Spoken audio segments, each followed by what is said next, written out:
Vandaag bij mij in de vleugel het jonge muzikale talent Annette Schmeitz. En mijn speciale gast, ze veroverde heel Nederland met Op zoek naar Evita. Dit is een creatief dier, een kind van het theater, maar bovenal een meetje uit Melik, Suzanne Zegers. Welkom bij Lef.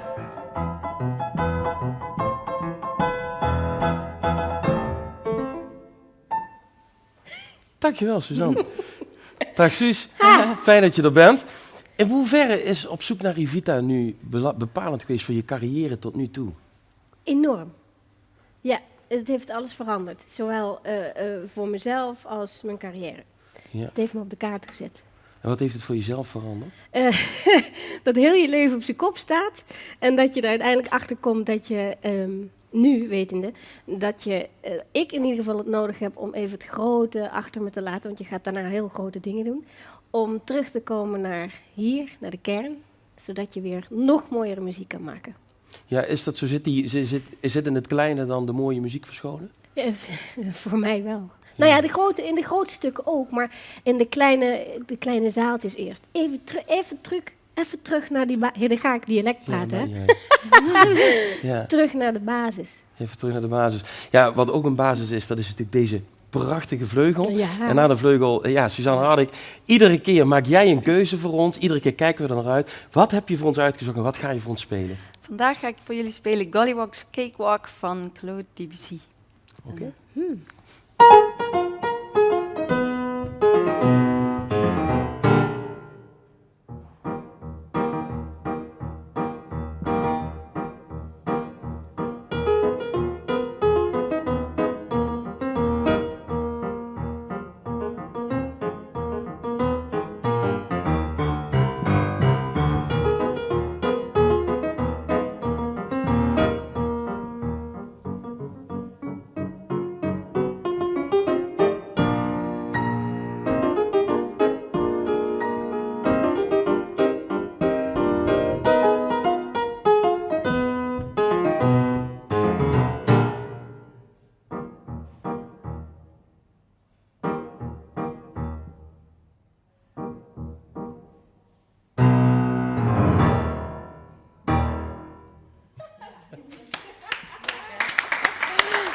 Wat leuk.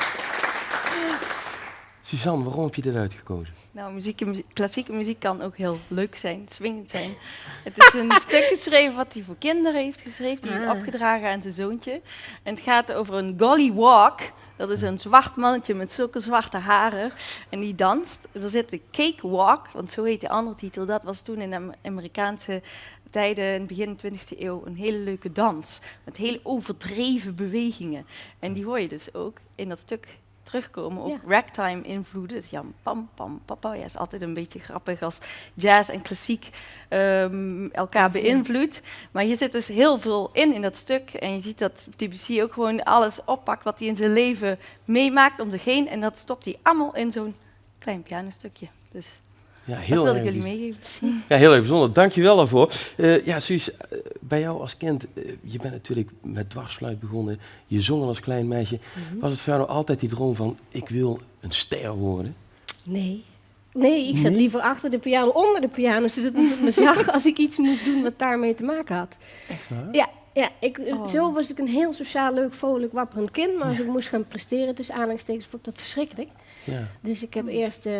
Was het meer voor jezelf dan dat je het wilde? Ja, dat denk ik. Ja, ik heb altijd... Ik voelde dat ik moest zingen. Ik had die dwarsfluit, dat was leuk. En dat was fijn om tussen de harmonie te zitten en al die klanken te horen. Maar ik werd op een gegeven moment voor dat orkest gezet. En toen voelde ik dat ik iets kon. Ja. En dat mensen daardoor veranderen. Ja. En toen dacht ik, dat is iets oers. Ik weet niet, jij hebt dat waarschijnlijk ook. Jij hebt het ook, dat je dat moet doen. Ja. Maar iedere keer wilde ik weer iets anders. Ik dacht, ik kan niet... heeft alles te maken met emotie. Zingen, piano spelen, noem een instrument, maakt niet uit, is emotie. En ik dacht, als ik zelf niet kan zingen omdat ik iets meemaak of weet ik veel wat, dan moet ik niet op dat toneel gaan staan. Maar ik bleek anders. Uiteindelijk, je was wel verliefd op het toneel. Je wilde er wel op. Geworden. Ja, is dat echt een ontdekkingsreis geweest voor jezelf ook? Ja. Wat heeft het toneel jou gebracht? Hoe heeft het jou veranderd? Het heeft me naar mezelf laten kijken, denk ik. Ja. En Goh, ja. Toen een moeilijke vraag, zeg. Wat heeft het me gebracht? Alles, denk ik. Bij mij is het zo uiteindelijk, toen ik het podium opging, heb ik gedacht, wat ik doe is ook wie ik ben. Ja. Maar dat zijn toch twee verschillende dingen. Ik ben ook naast het toneel iemand. Dus ik was alleen maar één iemand en ik wist niet meer naast het toneel wie ik was. Ik kon zingen, maar voor de rest. Vond je dat moeilijk? Ja, vond ik heel moeilijk. Ja. En hoe sta je daar nu in? Je hebt natuurlijk heel veel ervaring. Hoe sta je daar nu heden ten dagen in? Nu begint dat goed te komen, laat ik het zo zeggen. Ik heb mezelf meer gevonden en daardoor kan je ook nog beter muziek maken. Daardoor kunnen de zalen ook vol zitten. Want dan kan je de mensen nog meer raken. Je hebt natuurlijk al heel veel mogen doen. Ja. Het begint natuurlijk in dat kleine meisje. Hoe belangrijk is de harmonie voor jou geweest? Oh, heel belangrijk. Nou, het kinderkoortje ook, hè. Het kinderkoortje bij Annie Wolters en toen de harmonie. Ja, ik vergeet het nooit meer. Dat iedere keer ook als de harmonie door de straten trekt. Nou, is dat in Amsterdam een beetje lastig, maar als ik in Limburg ben, gebeurt het nog. Dan gaat mijn hart, dan gaat alles open. Dat heeft me gevormd. Al die klanken is de basis geweest voor wat ik uiteindelijk op het toneel doe. Ja, wie in ieder geval ook heel veel mensen weet te raken, daar ben ik van overtuigd, is een jong muzikaal talent, Annette Schmeits. Ja. Ze is winnaar van de 5e divisie van het Jong Solistenconcours van de LBM. Ze speelt klarinet bij de plaatselijke harmonie Sint Cecilia. Speciale bewerking van Bas Klapper speelt ze romance van Guy Duik. Begeleider Suzanne Hardek aan de vleugel en vioolduo van de Philharmonie Zuid-Nederland.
Annette, Ja. wat een romantiek, prachtig. Ja. Waarom heb je ooit de klarinet uitgekozen? Dat lijkt me altijd zo, dan denk ik van, ineens, want jij bepaalt me, ik wil klarinet spelen. Ja, dat klopt wel. Ik had er eigenlijk... Ik wist in het begin nog niet wat ik wou spelen. Ik wou hobo of klarinet. En toen, de klanken van klarinet, die spraken mij toch wel aan. En toen ben ik uiteindelijk klarinet gaan spelen. En doe ik nu ondertussen al 7 jaar. Dus, 7 jaar al. ja. En hoe gaat dat dan? Ben je dan met je vader en moeder onderweg en dan praat je daarover? Of hoe gaat dat dan? Ja, meestal zijn we hebben op de harmonie een aantal jeugdleden. En daar hebben we het altijd heel gezellig mee. En daar kunnen we ook goede muziek mee maken. En dat is ook het leuke aan Ja, het harmonie. Ja. ja mooi. Suus, hoe heb jij ooit die dwarsfluit uitgekozen? Ja, Dat wilde ik helemaal niet. Ik wilde saxofoon of percussie. Maar ja, percussie, dat vonden mijn ouders toch een beetje tricky. ja. En daar was geen saxofoon voorhanden. Dus toen zeiden ze, nou dan doe de fluit maar eens. En ik zo, oh, de fluit. Ja. En ik kan overbeet, dus ik dacht, het zal wel niet lukken. Maar jawel, mevrouw fiedelde rustig. En toen was het de fluit. Maar je Maar bent er wel altijd verliefd op gebleven. ik hè? ben er wel van gaan houden, ja. Ja, je bent Ja. ervan genomen. En net heb je nog meer hobby's buiten klarinet spelen. Ja, op woensdagavond heb ik scouting. Ja. Maar ja, voor de rest heb ik veel tijd voor klarinet spelen. Want Oh, dus je bent Amor- iemand die veel studeert. Ja.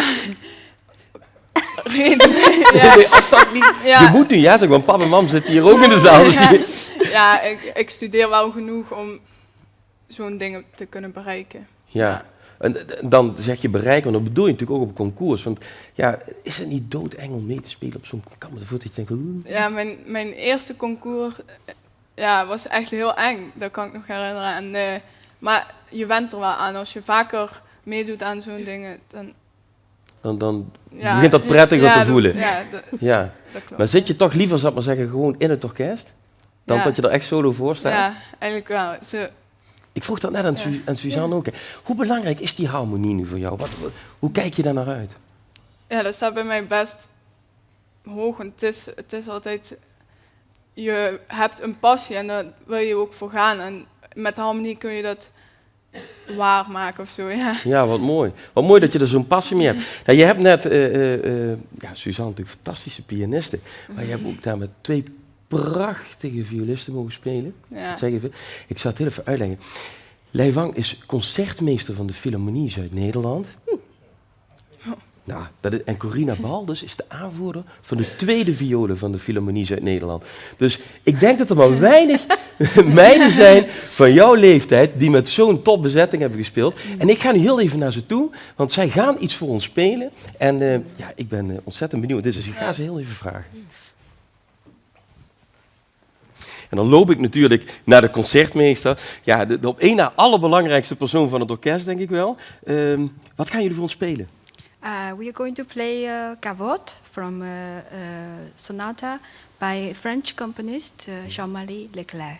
Oké, we zijn zeer benieuwd. Dank je wel.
Prachtig, schitterende muziek natuurlijk, waanzinnig uitgevoerd. En net, wat vind jij nou van vioolmuziek? Het is wel echt geweldig hoe hun dit zo kunnen spelen. Ik vind het echt chic om hun zo te horen. Oh, wat mooi dat het jou zo raakt. Weet je, het heel leuk was, zij begonnen te spelen en ik zag bij die eerste inzet, zag ik jou, Suus, echt zo van, oh, er viel iets over je heen. Ja. Wat ging er heel even door je heen?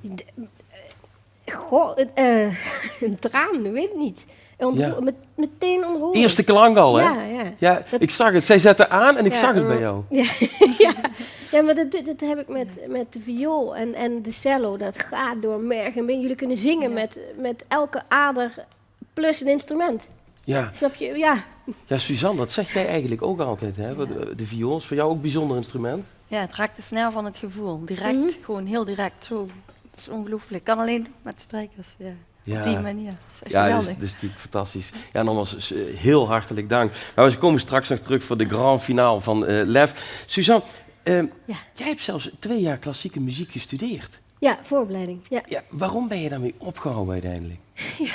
Omdat de weg inderdaad anders liep. En ik dacht, ja nee, ik moet iets anders gaan doen, want ik moet niet zingen.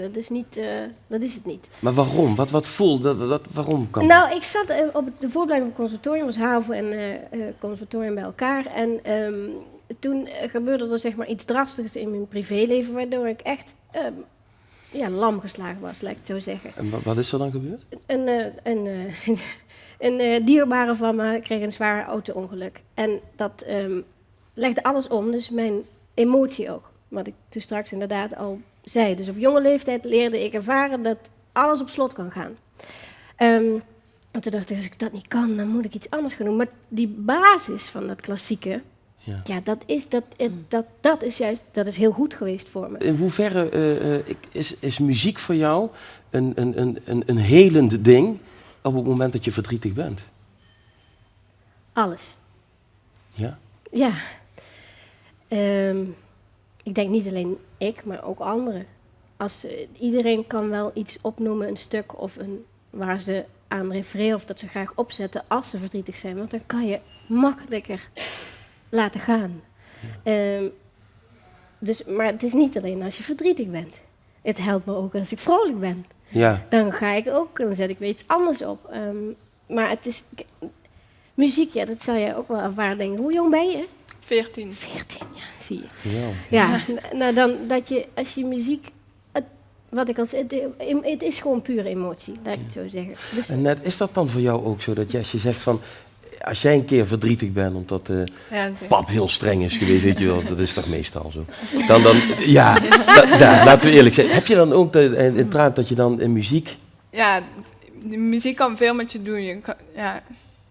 Ik ben gewoon met Suzanne eens. Ja. Ja, mooi. Suzanne, en als je dan hebt over klassiek, dan zeg je, ja, je houdt eigenlijk heel erg van klassiek.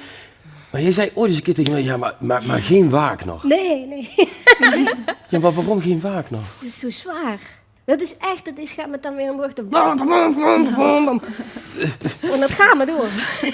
Of Mahler, dat is toch ook zo? Ja, maar Suzanne, wat vind jij dan van Wagner? Ja, ik kan het wel begrijpen, maar ik hou van kleine huizen, maar ik hou ook van grote Ja. huizen, paleizen en kathedralen. En als je het zo bekijkt, dan is zo'n compositie van Wagner eigenlijk een groot paleis. Ja, en Ja, dat is je ook hoort die zo. fantastische gedreun en pompeus, maar ja, dat zijn de pilaren van de kerk of zo. Dus ja, Ja. zo zie ik het meer. Schitterend, ja. Dus niet in één keer vatten, maar het is groot. Ja. Kort, wat is jouw grote droom nog? In het zo jonge leven. Waar wil je naartoe?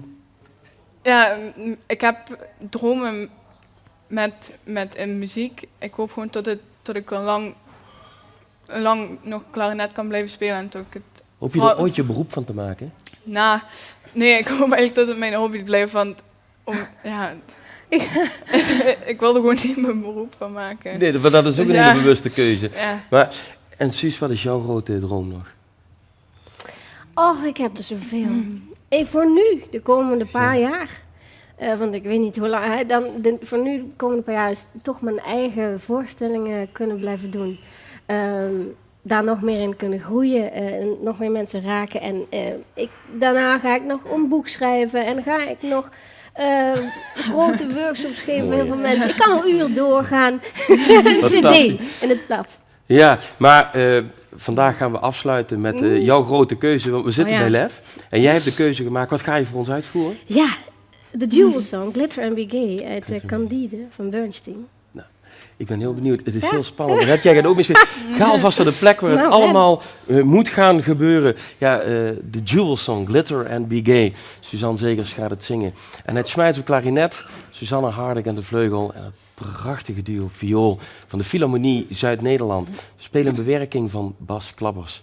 En we gaan genieten. Dit was namelijk Lef voor deze keer. Heel graag. Tot de volgende week.